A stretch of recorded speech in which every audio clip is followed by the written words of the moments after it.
I'm Alexis, a consultant here at Valiantys. In this video, I'm going to go through a deep dive of the virtual agent. Last year, Atlassian released the virtual agent for JSM. In the beginning, it was only available for Slack and on the help portal, which I did walk through. However, a lot can change in a year, and sure enough, it has. Now we have the virtual agent in Microsoft Teams, new additions into enhancing intents, and even a small email AI integration. With all these changes comes questions of how can it be used. Rather than searching through pages and pages of Atlassian documentation or scouring through the community forums, let's just walk through it all in one video. Before we dive into the agenda, I do want to add a disclaimer. There's the virtual agent integration, and then there's also a chat integration for Slack and Microsoft Teams. While both these utilize the Atlassian Assist app, and they both do not support the use of JSM forms, they do not function the same, and you cannot use both of them at the same time in the project. The chat feature is more of a straightforward pick your request type and submit. The same way a user that would go to the portal, click the request type, and then they would see their fields to fill out. That's exactly what Chat for JSM is going to do. The virtual agent, however, provides that capability of having those customized configurations in terms of gathering via a yes or no route for your information to help either self-service that way or directly end up submitting a ticket for them. You will configure the Slack and Microsoft Teams integration within the chat feature area. However, just know that you can't utilize how Chat for JSM specifically works when you're utilizing the virtual agent. Finally, just one big misconception that we do get a lot. The virtual agent itself is not AI. Everything the agent asks and all the actions that it performs, these are all manually configured. I always like to say the agent is only as smart as you make it. You can configure it for specific use cases or for as broad use cases as you want. Only the AI answers is AI because it's utilizing Atlassian intelligence by searching the articles in the spaces you have connected to those projects to throw out a potential matching article. While the virtual agent may seem like it's AI outside when you're interacting with it, everything about it is manually configured. And there are some things that can be used when you're creating to help streamline more of your creation process. However, none of it is truly AI. It's all manual configurations. But now that we have that out of the way, let's look at the agenda for the video. First, we're going to walk through the virtual agent in the project settings. We're going to take a look at each of the tabs within the virtual agent to know everything there is to configure and anything about the virtual agent that you might need to know. Then we're going to create an intent. We're going to configure an article for the AI answers, and then we're going to demo the AI answers and the virtual agent on the portal, and then we'll see that very small AI answers for the email channel. Finally, we're going to configure and demo Microsoft Teams integration, configure and demo the Slack integration, and then we're going to take a look at the reporting analytics that you do have available for the virtual agent natively within JSM. So, with all that said, let's get started. Let's go ahead and let's take a look at the virtual agent settings. To do that, we have to go into the project settings menu, so we're going to click on the more actions and click project settings. Note that for all of this going forward, when it comes to configuring anything about the virtual agent, when we're in the project settings, this is a project admin ability only. So your service desk agents cannot come here and configure this. This is for project admins. So once we're in here, we're going to expand channels and self-service. We're going to expand virtual agent, and this is going to tell us all the tabs that we have for the virtual agent. So we are now in performance. So right now, this is about as much reporting natively within JSM that you can have for your virtual agent.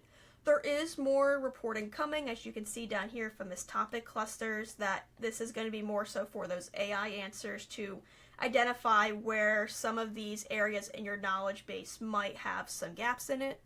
There is additional reporting you can do within Atlassian Analytics. However, that's only an Enterprise Edition only, so just keep that in mind.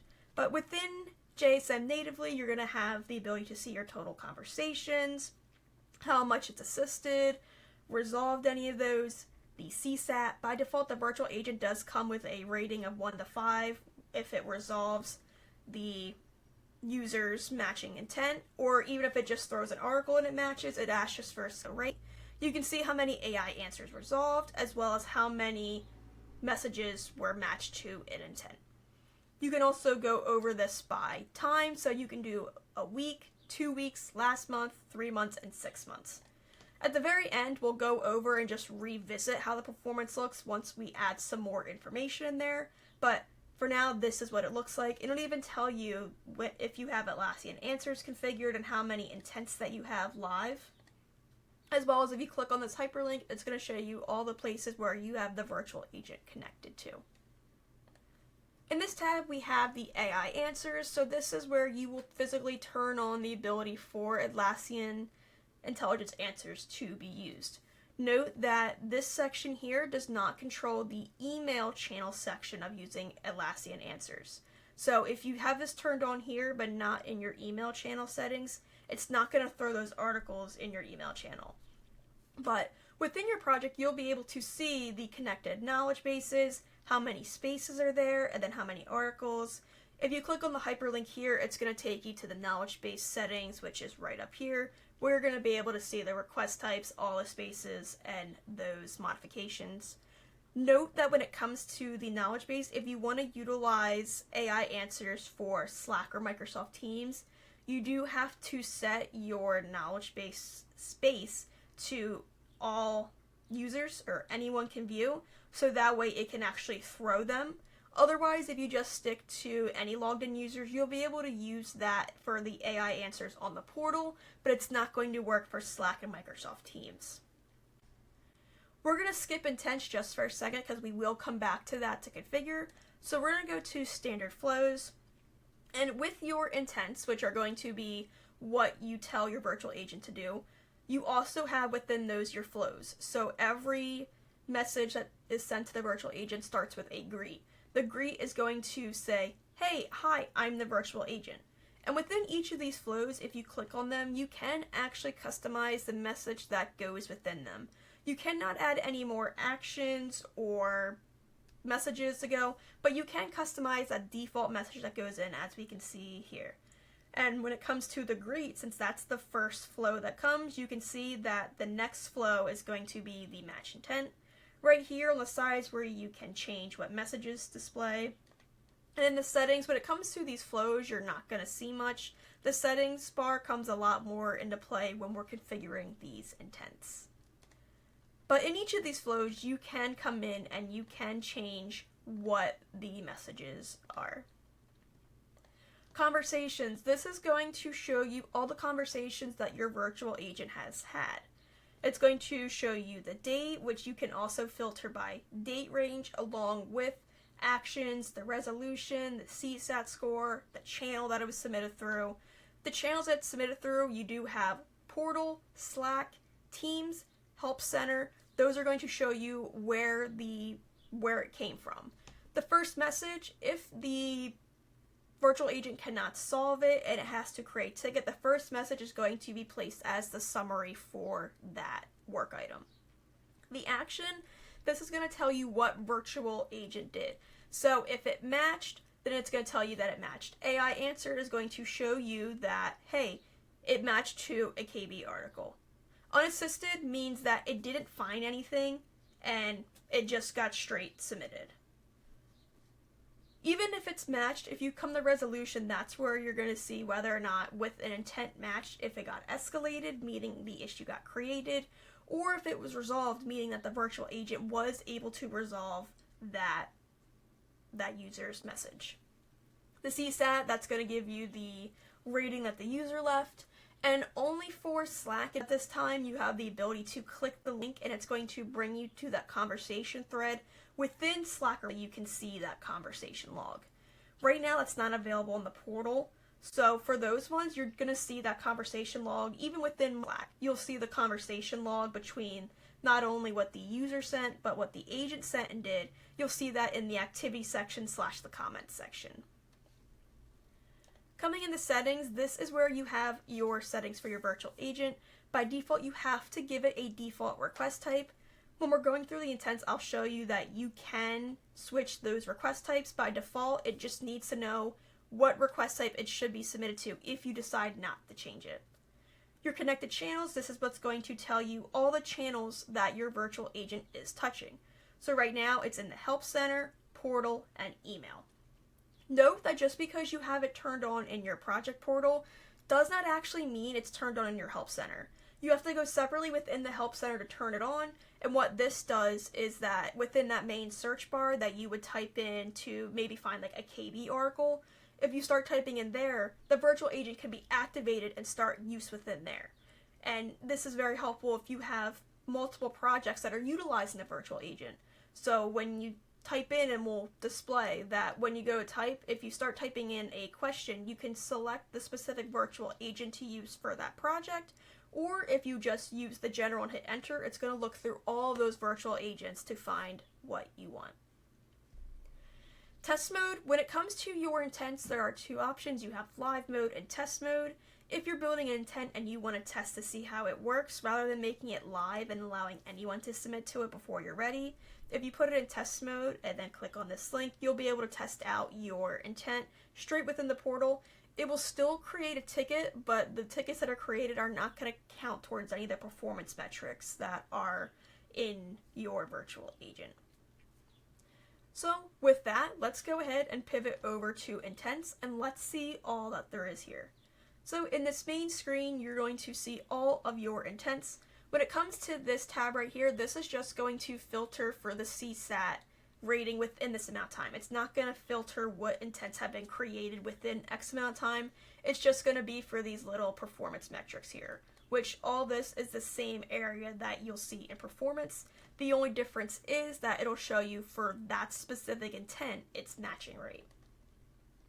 To create intent, we're going to click on the blue create, and this is where you can give it a name, description, and then display name. Just like with creating a project or even within Confluence, Atlassian is very helpful with having these templates.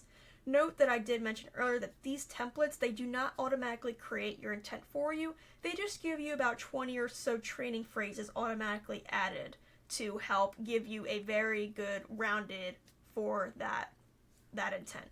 So, and what it does by default is that it does give you a very good selection of just straight default templates. However, as you add more request types into your project, instead of seeing catalog, you'll actually see your data in a gray box, and this is going to tell you that, hey, it kind of took Atlassian intelligence and it's trying to create an intent for you specifically. But again, remember, it's not going to create that intense flow. It's just going to do those training phrases. So once you have yours named, you would click next. Since I already have one created, I'm just going to go back and we're going to look in that one. So when you click in one, this is the screen that you're met with. This is where you will build that flow. So all the flows by default, they are going to start off with that match intent, and then you're going to begin into your intent.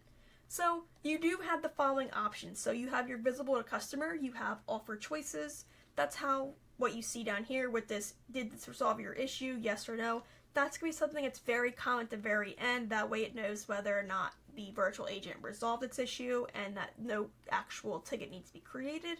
Or that's how it's going to determine if it needs to create a ticket for a physical agent to work on. Send message, this is going to be more so for a guidance message or just like a one-line message that you want to send them. So, for example, if you're doing a troubleshooting step in this Zoom, we have please close and reopen Zoom. That we are doing as a send message just because we're giving an instruction. Finally, visible to customer, you have ask for information. Ask for information it allows you to have the user fill out fields that you specify. Note that right now, there are only specific field types that are supported. So those ones are short text, paragraph, single select, and date. Right now, the summary and description are not counted within this because the summary is going to be that first line of the initial intent that got started. However, even if you don't select any fields to use, you do have the option that within this, not only do you just have the fields, but they also have a comment box. So say for this one, if you're just wanting to gather additional information, so down here you're going to see, I have in the intent, please provide additional information. This is going to wait for them to enter in for the next comment more information. So even if you don't have fields, you can utilize this to gather more information so that way your agent knows exactly all there is to know about this. So that is what is visible to the customers. Before we get into any of the background actions, note that each flow has to have an ending, whether that is the resolve or escalate. Resolve means that there will be no ticket created. Escalate means that there will be a ticket created. In your intents, you do not have to have both a resolve and an escalate. If you're doing a intent that you want to streamline more the ability to create user accounts, you don't have to have a resolve. If you know that when you're creating a user account you need to have a ticket, you can just have it straight be a one-line flow to gather information and then just create the ticket. So no, you don't have to have both, but you're more commonly going to have both when it comes to troubleshooting and trying to see if you can self-service your customer. And remember that I said that there is that default request type created. One of the first options you have for background actions is that you can actually change the request type. So in this case, while they're coming in as a get IT help right now, we can change this if we know it's going to be something else. So if it's going to be more of a report system problem, not that this one is, but in certain scenarios, if you want to have one where people can request new hardware, well, instead of having that get IT help, maybe you have a request hardware request type, you can switch that to. You can also have those additional fields, but you can use them via JSON. Other steps that you do have are the ability to send a web request. This allows you to set up any external API connections. Note that when it comes to the web requests directly within these intents, they are helpful when it comes to posting information out to another system. If you're trying to get information back to JSM from this, it is a little bit trickier since usually we're trying to post responses after an issue's been created. So you have the ability to do a webhook via this route, or what you can do is within the intents, they now actually add the ability to trigger an automation rule. So there is now a trigger within Jira for automation called conversation flow, and what this allows you to do is run an automation and specify that one. So you could build a webhook directly within that and be more complicated within a singular automation to run. Note that the actions you can perform in the automation, they are limited because of the fact that you cannot run any action that's looking for an issue submitted. And we cannot put any of these actions past the escalate since that's going to be the final end. So just note that you are a little limited, but this does allow you to do certain ones such as creating a user in Okta that has its own little action in JSM. So there's other things you can do within this. So rather than building out 8 different webhooks in this flow, you could create an automation that has multiple and it could run that. Besides run the automation rule, you can also trigger any Worktator recipes or any Workday actions. When you're doing some intents, always make sure to hit save. It'll even tell you if you try to change tabs, if you haven't saved yet, it's going to say, please save. Up here, this is where you're going to change your intent statuses. By default, when you are building them and you save them for the first time, it's going to put in as test. Remember that if you click on test mode, this is where you can test these intents before you make them live. Once you make them live, they're going to be available to anywhere where the virtual agent is open. After you create your intents, you're going to have at least 3 training phrases. After that, you can add more, you can remove some, but you always have to at least have 3.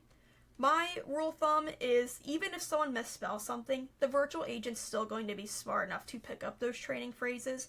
It is always good to have more training phrases than less. The more you can try and cover the spread of how many different ways someone might say I'm having a Zoom issue, the better the matching's going to be. But if someone misspells Zoom, so instead of saying Z-O-O-M, they say Z-O-M, it'll still pick up. So any small misspells will be fine, but just note that you want to have as much spread as possible within this to make sure that this intent matches. Within settings, you can come back and you can change the description, the display name that shows for the user, and the confirmation question. So once an intent thinks it matches, it's going to send a question of, hey, are you looking for this intent? So you can also customize that question that does get sent for that. And that's how to create an intent. So now let's go configure our Confluence article to be able to send for AI answers. So in my knowledge base, I have created a article called Office Wi-Fi Password. So this is going to give information to people who have not been in the office before, what the password is for the enterprise network, the BYOD, as well as the guest network. As well as a disclaimer that mentions that after 30 days, the BYOD and the guest network clear inactive devices. Notice I don't have any labels on these. This is because the virtual agent doesn't need labels in order to spit out these results. It's just going to look at the summary of the article as well as anything that's in the description or the body of the article to be able to match it. When it comes to intents, how these intents work is that the virtual agent's going to first take the message and it's going to try and match an intent. If there is no matching intent, it's then going to look for a matching Confluence article. So with that explanation, let's go ahead and let's see how it looks on the portal. So now on the portal, we can access the virtual agent in two different ways. We can access the virtual agent directly through the project itself and click on Chat with Virtual Agent, or if you have it configured to allow the virtual agents on your help center, you're able to utilize this search bar up here. I have it enabled in mine, therefore I'm going to utilize it in this one. But note that when you have virtual agent also activated in other projects, you have the ability to send your users to the specific virtual agent. So if they know what they're looking for and it goes in a certain project, but they don't know which request type it is, they could go directly to that project's virtual agent and go from there. But if they didn't and they just want to use the search bar, this is going to look for any of the virtual agents in any of the projects, and it's going to execute on the matching intent for that phrase. So we're going to start by saying, I am having a Zoom issue. And by doing this, I'm having it trigger to look at all of the virtual agents that are configured in this JSM area, to which right now it found one for Zoom. So I'm going to say, yes, I am looking for Zoom. And let's say this didn't resolve my issue. We'll say no. So it's going to do that, please ask for more information. So I will say it is not working. And now if I hit enter, it's going to generate my ticket for me. Notice that it does say that it got submitted in the help desk. That is the project that we have that intent in. And if we click that hyperlink, it's going to take us to that ticket. And it's going to show us all of the information. Any of the messages that Assist says, or any of the messages that you send, whether that was selecting yes or no, or providing more information, all that's going to be added in the activity section, which is going to be on the customer portal side. And when it comes to the agent side, it's going to show in that customer comment section area. So you'll always be able to see exactly what was said and done to make sure that the agent can pick up directly on the next step for what needs to be done.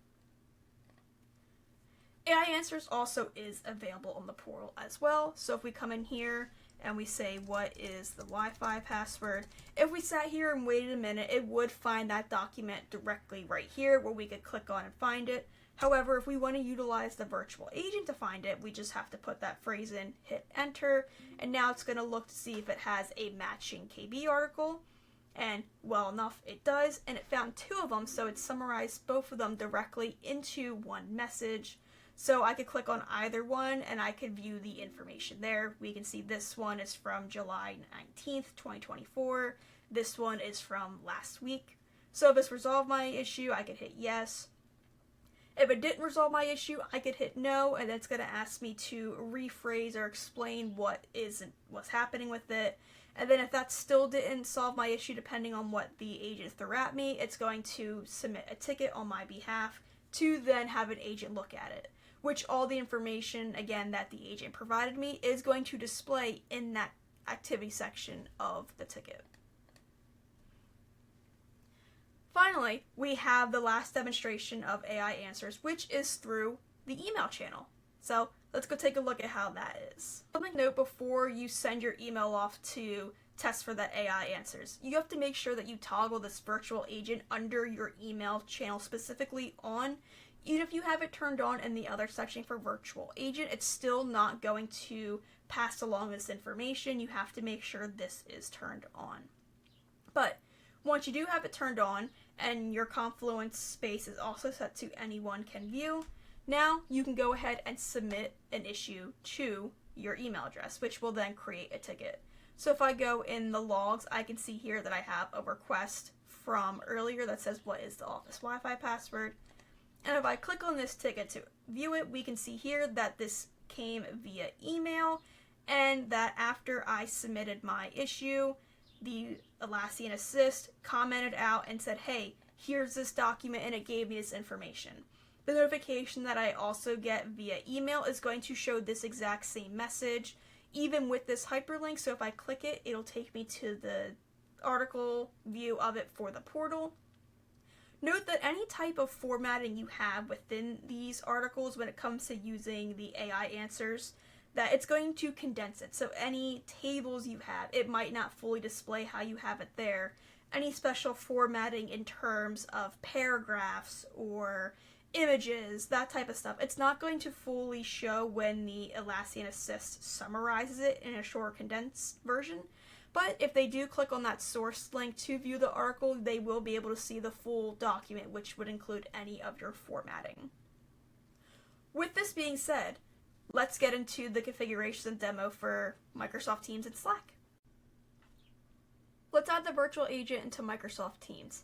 To do this, under Channels and Self-Service, just click on Chat.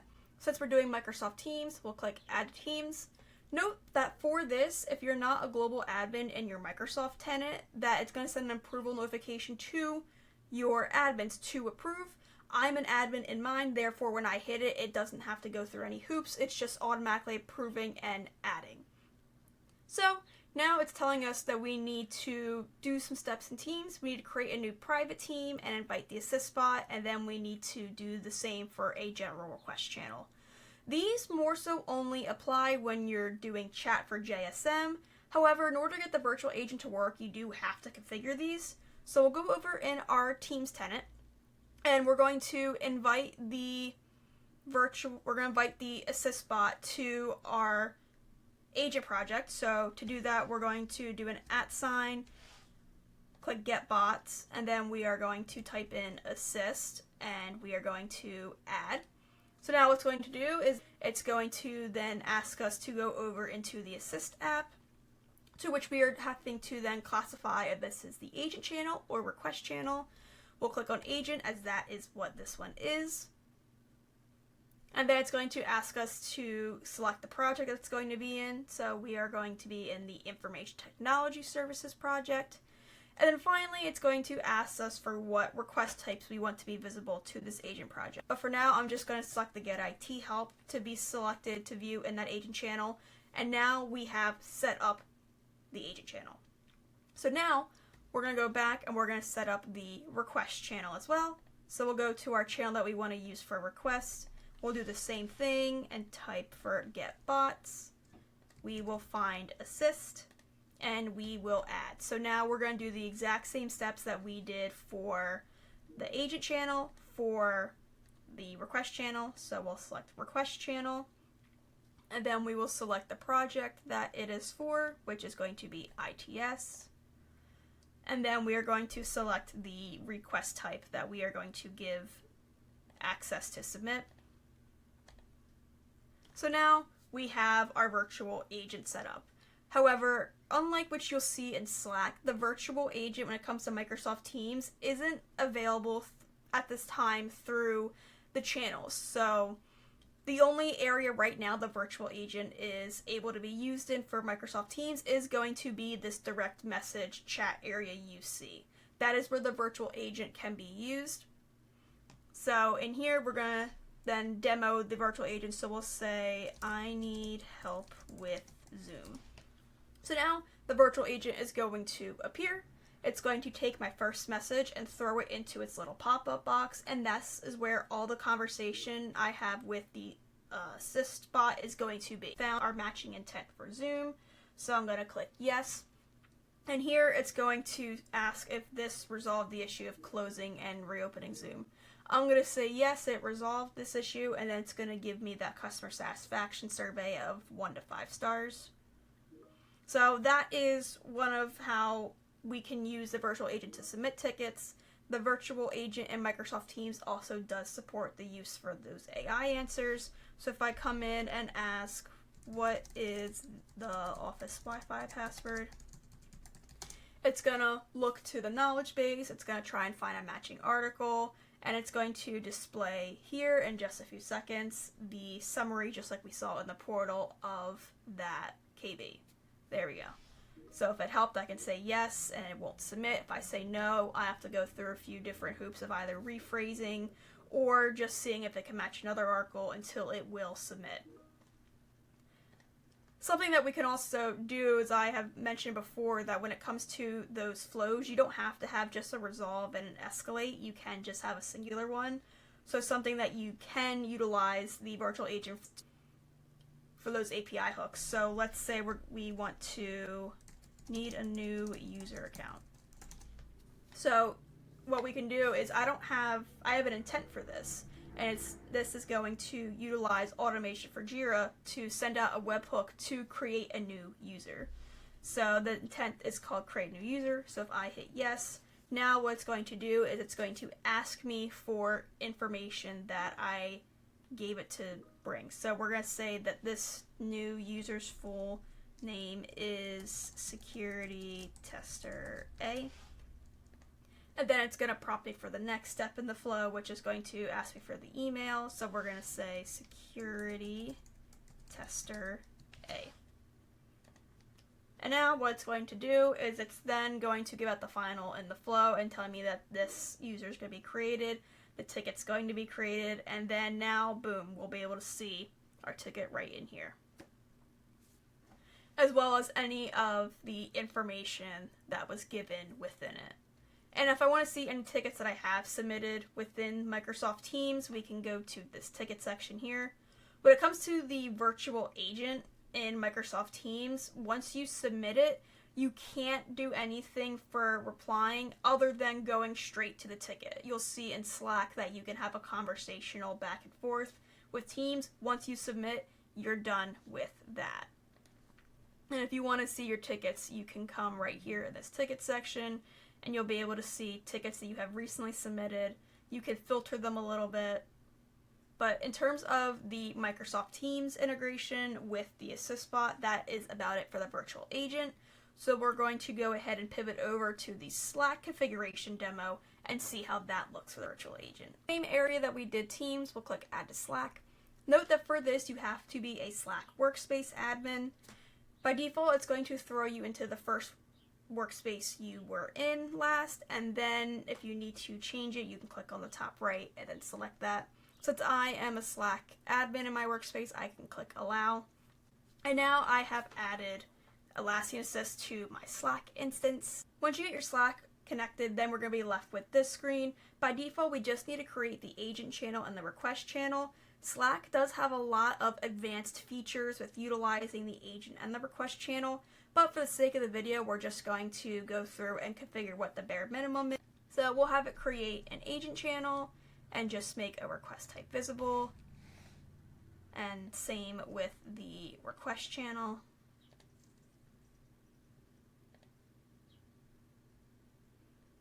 So now that we have those, the only thing we need to do now to configure for the virtual agent to happen in Slack is we need to click this pencil, and we have to click on virtual agent and hit save changes.